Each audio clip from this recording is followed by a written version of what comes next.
ওষুধটি খুব সুন্দরভাবে গাছের আগাগোড়া পাতা সহ সুন্দর করে ভিজিয়ে দিতে হবে যেন সব জায়গায় সমান তালে পড়ে।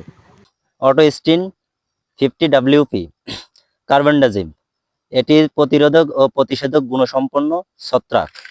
এটি মূলত গাছকে ছত্রাকের আক্রমণ থেকে রক্ষা করে।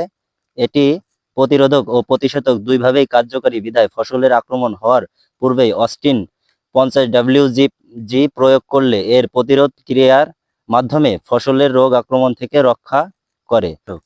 এটি মূলত একটি কীটনাশক। এটি লাল মাকড় ও মাকড় থেকে যে কোনো ধরনের ফসলকে রক্ষা করে।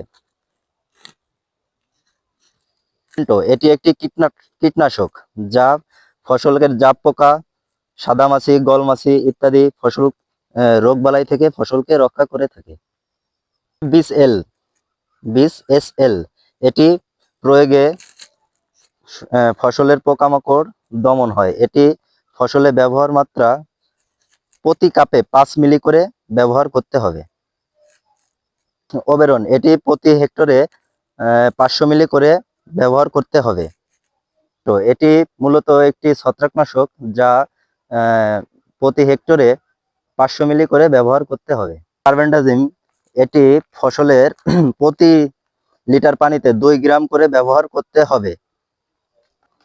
ম্যানসার 75 WP এটি ফসলের ক্ষেত্রে 300 গ্রাম প্রতি হেক্টরে ব্যবহার করতে হবে।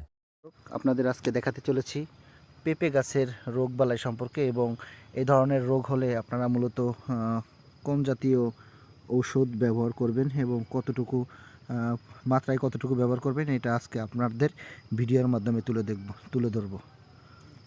আপনারা দেখছেন এই গাছটি মূলত একই সঙ্গে লাগানো। এটার গঠন দেখেন, একদম সম্পূর্ণ পরিপূর্ণ সুস্থ স্বাভাবিক গাছ। এর কোথাও কোঁকড়ানো নেই এবং সুন্দরভাবে ডালগুলো ছড়িয়ে আছে। পর্যায়ক্রমে আপনাদের যদি এই গাছটি দেখায় দেখবেন এই গাছটি পাতাটা মূলত কুঁকড়ে গেছে। এটাকে মোজাহিদ ভাইরাস বলে। তো দেখছেন এইটাও সংক্রমণ হয়েছে।